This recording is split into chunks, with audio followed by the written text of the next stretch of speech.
Good afternoon, everybody, and welcome to today's Ask the Expert. My name is Ofentse Hanyana, and I will be your host for today.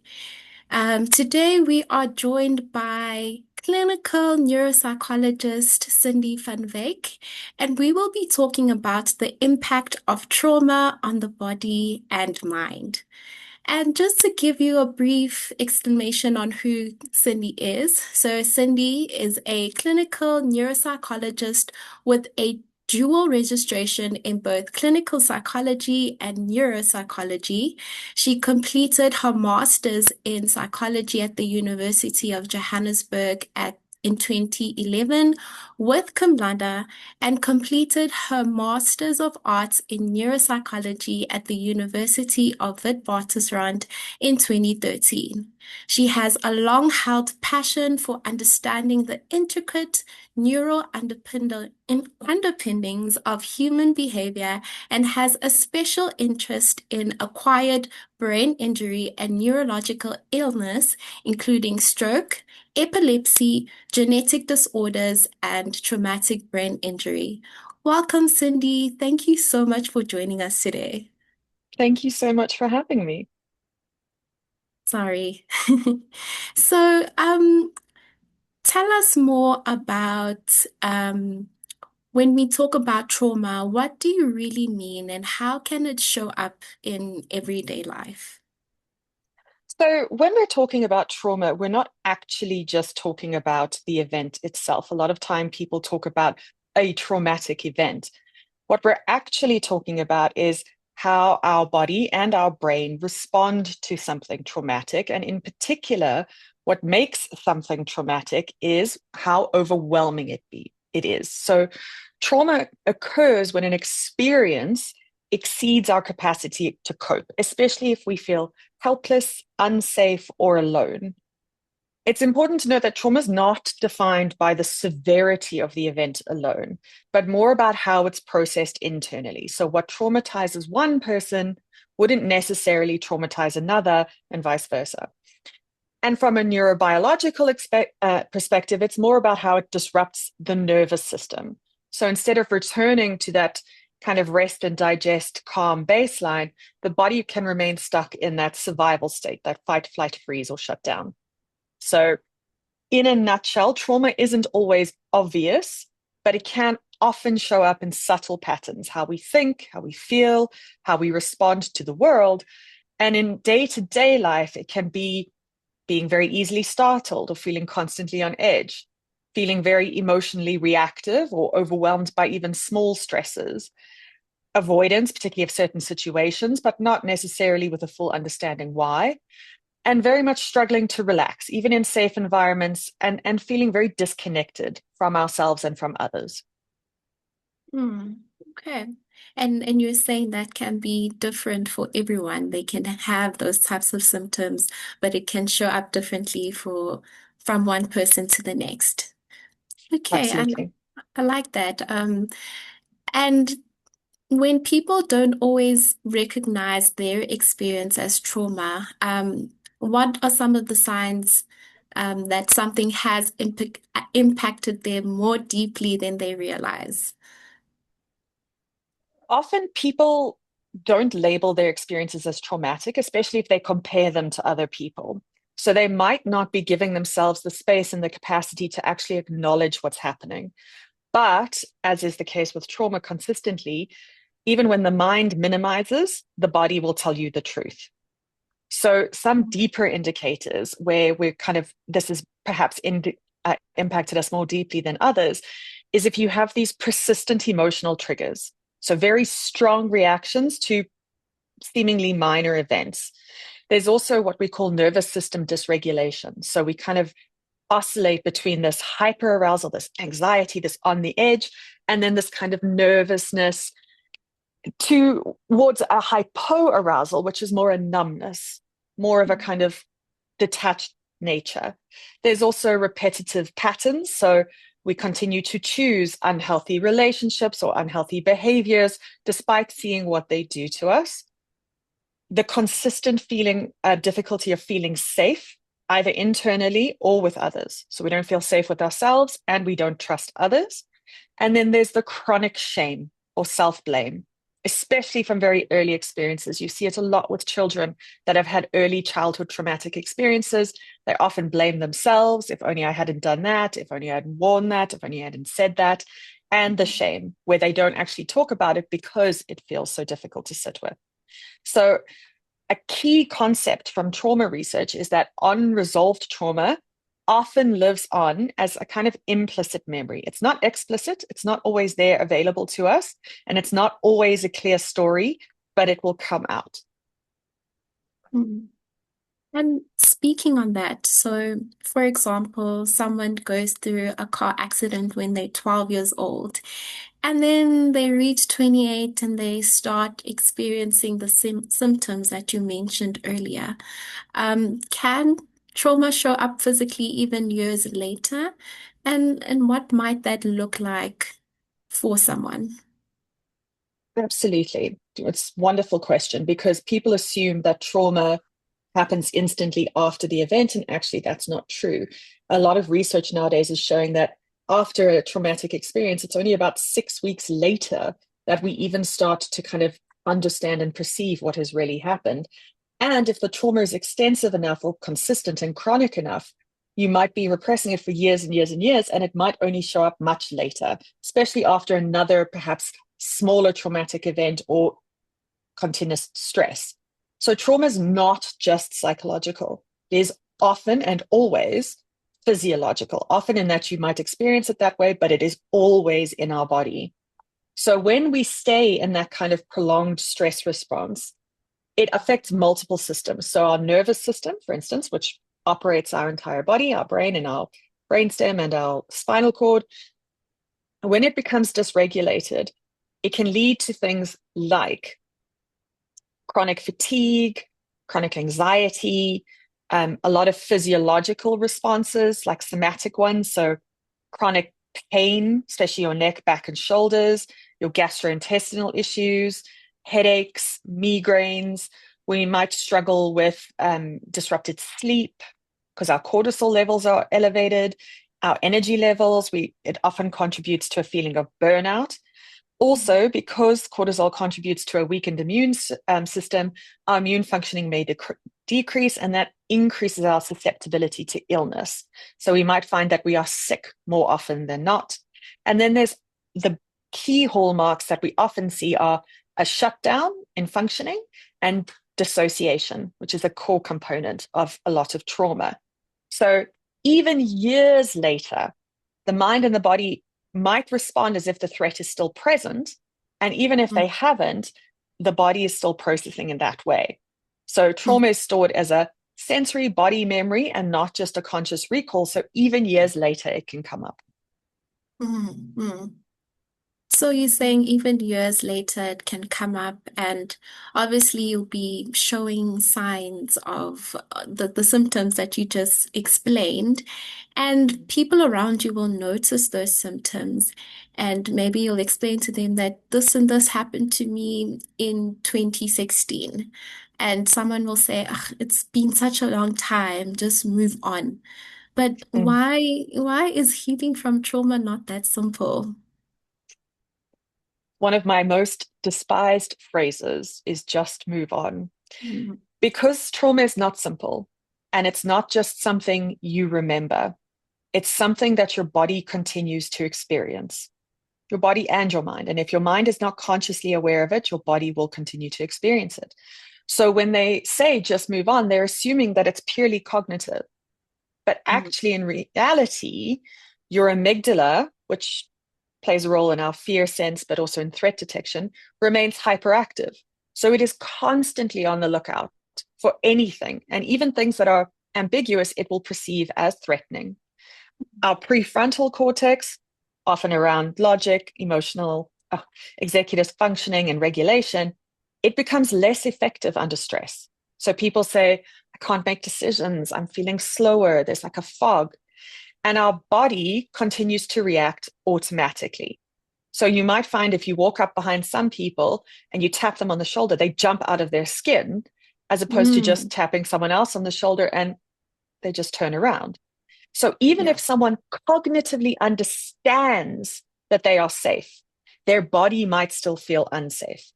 So the healing from that is not just about cognitively moving on, it's about re-regulating our nervous system.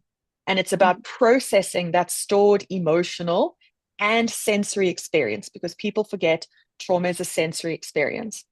And then also rebuilding a sense of safety. And these things take time because it involves rewiring these very deeply ingrained biological patterns and not just changing our thoughts about it. Mm. And speaking of the biological patterns and the cognitive thoughts behind a trauma, for somebody experiencing symptoms of trauma, where's a good place to start when it comes to healing? Uh, Bearing in mind that it's not that simple, but like, what are No, the not at sort all. of steps that they can take? So healing always begins when it's trauma with safety and stabilization. That's why we always say you can't heal in an environment that injures you or traumatizes you because you're going to keep being re-traumatized. So it's Mm, not immediately, a lot of people think trauma therapy is just coming in and sitting down and vomiting out the trauma, and it's not. It's not immediately diving into these painful memories. There are actually some very key foundational steps. So first is awareness. We need to understand how trauma works. We need to mm, know what is happening for us. We need to reduce the shame and the confusion around it to help give people more agency and to feel like they are more in control. Then we focus on regulation.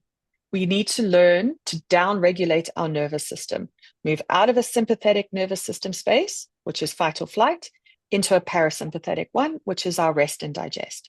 And we can do these through a variety of ways. A lot of the time, breath work is incredibly important, breathing techniques. We look at grounding exercises as well to get a person to feel more in their body and in control of it, and often around kind of gentle movement and things like that. And then we can look at starting to explore what the trauma was and how it's impacted us and explore it more because we've given the person tools to help ground themselves, to down regulate, to feel safer whilst reliving something. Because trauma mm, is often you can re traumatize a person by forcing them before they are ready to relive the trauma. yeah. So we need to have that space, that regulation space, firmly cemented before we even consider that. And a lot of support we definitely need trauma informed therapy, but also it's about safe relationships. So finding people and creating spaces that are safe. You cannot Mm, process trauma while you are feeling unsafe. So the first step is to make the body feel more stable and more secure. And then we go from there. mm. And you were talking about, relationships and being in an environment where your body will feel more secure. Mm. So, when we're looking at trauma, how does that affect the way that we see ourselves and relate to others? Another excellent question because it fundamentally shapes how we see ourselves, how we see others, and how we see the world and how we interact with it. So, in terms of self perception, people often internalize trauma. Mm, Okay, so I did something wrong. This happened because of me. Something is wrong with me. I'm not the safe thing. Or if they haven't been, rescued or whatever, I don't matter. Things happen to me and it doesn't matter. So this is obviously especially true in childhood trauma because our brain's still developing and making sense out of a lot of these experiences. So if you are exposed to trauma as a child, your brain is much more likely to fold that into itself as part of your creation. If you're 45 years old and you have a pretty solid self-perception, it might be a little bit more difficult. And then in terms of relationships, because trauma often disrupts attachment systems, it can lead to, first and foremost, difficulty trusting others, primarily. Okay, people aren't safe, you're not safe, the world isn't safe.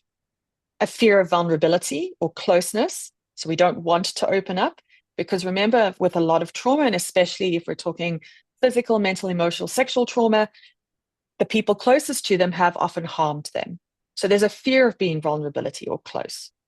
There can, on the other end of that, be this extreme over dependence on people. So this absolute adhesion that they need them to feel safe. Or you have people who are what we call chronically independent. They need no help. They don't ask for help, even though they might be desperately needing it. But we are chronically independent because we don't want to feel vulnerable and we don't want to ask for help from other people. Yeah. And then there's also a very heightened sensitivity to rejection. So feeling that anything they do and any wildly ambiguous indication of potential that this person doesn't like them is immediately internalized as it's me. They don't like me, I'm rejected. So Yeah. you might also misinterpret these kind of very neutral situations as threatening because Mm. your nervous system is always scanning for danger. So it's going to look for it. You know, if the only tool you have is a hammer, everything is a nail. So at its core, trauma makes connection feel unsafe, even though connection is what heals trauma. Mm. Sure, I really love that. Where you're saying that trauma can make connection feel unsafe. And for someone who's watching this live right now and has a loved one who has gone through a traumatic experience, what can they do to help them or to support them? So support is absolutely less about fixing and more about creating safety. So a lot of people, when there's a traumatic event, want to fix. Well, Mm, what can we do? How do we make this better? What do you need? Da, da, da, da, da. Actually, a lot of helpful approaches include listening without judgment and without interruption. Let the person talk how they want to, speed they want to, and about what they want to. And it's also about validating their experience rather than minimizing it. If we think about a lot of trauma survivors as feeling shameful, feeling guilt, feeling like it's their own fault, they're going to minimize it themselves anyway. You need to validate their experience so that they feel safe to talk about it, to bring it out into the open. We also, if we think about safety, one of the things that really helps regulate trauma for people is if the people around them are consistent and reliable so that they mm, can learn to depend on them. Because if you think about it, trauma disrupts a sense of feeling safe and consistent. yeah. And then absolutely respecting the person's boundaries and their pacing. They might not want to talk about it yet. They might not Mm, want to go back out into the world. You know, everyone's like, oh, if you fall off the horse, get back on. They might not be ready for that. So respect that boundary. Okay. And it's also important to avoid forcing someone to talk before they're ready. Okay. Because it mm, can re traumatize them. But also understanding that some reactions might not always seem logical or rational, but that this is the person's body and mind trying to process this. So, ideally, what we're looking for from a support structure is a regulated, calm, and trustworthy presence. mm. Sure, that's really good advice. Regulated presence.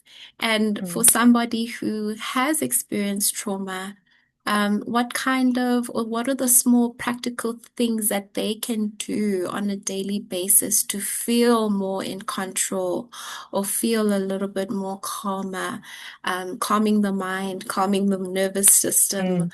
calming their environment? How can they do that? So, daily practices help retrain the nervous system over time. So, if we're thinking about how we rewire these pathways that have been forged over years, it takes routine and repetition and consistency.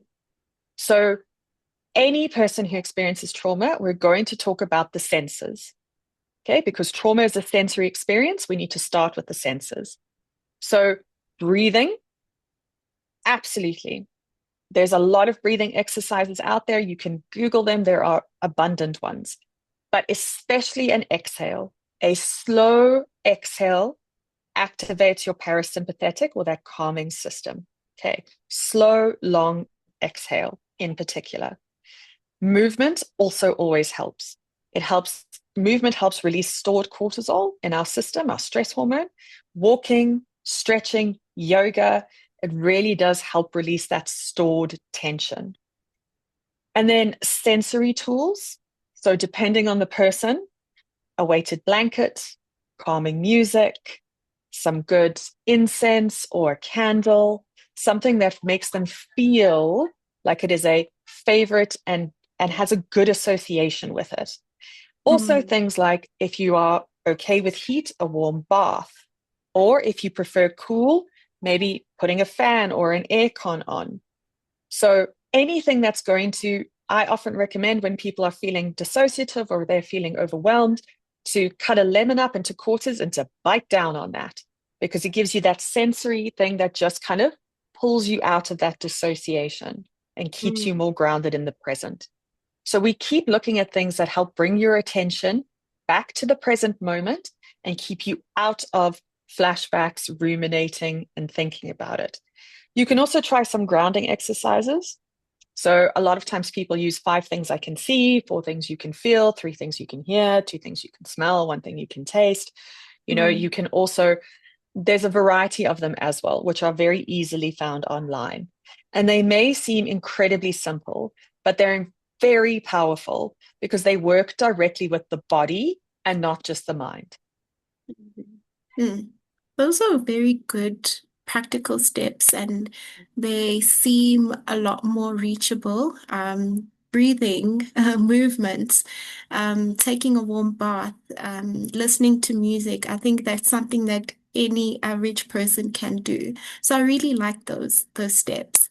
Um, and we also acknowledge that for some people, trauma is on the extreme end, and they do need a lot more support than listening to music and moving and breathing. And they really just need somebody who has the expertise behind trauma. So, when is it important to seek professional help, and what does that process usually look like? So we often say that professional help is available to anyone. Please don't think your trauma is too insignificant. Come. But most importantly, if it starts to interfere with your daily functioning, especially the symptoms, then it is very important to seek professional help. Additionally, if there are things like consistent and chronic nightmares, if you experience dissociation or that depersonalization or derealization where you don't feel in your body, and if there are flashbacks, again, these will often interfere with our daily functioning. If your emotional distress feels unmanageable, if you feel like you cannot manage what is happening to you, go get professional help. And most importantly, as well, if you are using harmful coping behaviors. So often people think that harmful coping behaviors are sex, drugs, drinking, those are them. But most modern day harmful coping behaviors look like doom scrolling for hours on our phone, Mm. disconnecting and just lying there watching, binge watching something without actually being present. Those are all mechanisms of dissociation. So Mm. anything that you are using to keep you out of the present and out of your body, that's a harmful coping behavior. And the process often looks like finding a therapist. Now, I cannot stress this enough. Finding a good therapist is like putting on shoes. You have to find ones that fit. So you need to go and build trust with someone. You have to, if the first person you try, you don't connect with, try another. Okay, maybe they're just not the right shoe size for you. So Mm. first we assess with each other, we build trust, and we see if this is a relationship that we can work in. Then we focus on stabilization and coping skills. How do we get your body and your nervous system regulated? And how do we give you skills to manage that outside? And then when the patient is ready, there is a gradual processing of trauma. And that's after that, we can start looking at how we integrate all of this and rebuild our kind of life patterns from the ones that weren't that effective to more effective ones. And there's lots of therapies, different types of therapies that can work for that. There's not just one, but a lot of people look at EMDR, somatic therapies, trauma focused, CBT, but there's also analytical therapy that will work, relational, you name it. You just need to find a therapist that will move at a pace that feels safe and collaborative. Mm, absolutely. And, as we're wrapping up, thank you for your knowledge and expertise. As we Absolute wrap pleasure. up, what message would you like to leave for someone who is currently struggling with the impact of trauma? Thank you very much for asking that. I really want to get across that your responses make sense. Your coping mechanisms were there to help you feel safe and to keep you safe and to keep you alive. They're not signs of weakness. Okay. They're signs that your body adapted to survive something difficult. So even if these patterns and these mechanisms don't serve you anymore, once upon a time they were protective. Healing is not about erasing the past. It's not about helping you to forget it. It's about helping your body learn that the present is different from the past and that thinking and remembering about something is not the same as living through it. And most importantly, as always with all mental health, you are not alone and you are not beyond help. With time, support, and the right tools, it is absolutely possible to feel safe and connected and whole again. Thank you so much, Cindy. I really My absolute appreciate your pleasure. time. Thank you for joining us today. And for everyone watching, as Cindy says, you are not alone and you are not beyond any help. At SADC, we are here to support you, and you can call our number at any time. We are available 24/7, 365 days a year, and you can call us on 0800 567 567, and the counselor will provide support and referrals to professional help. Thank you, and we hope you have a lovely weekend. Take care. Bye bye.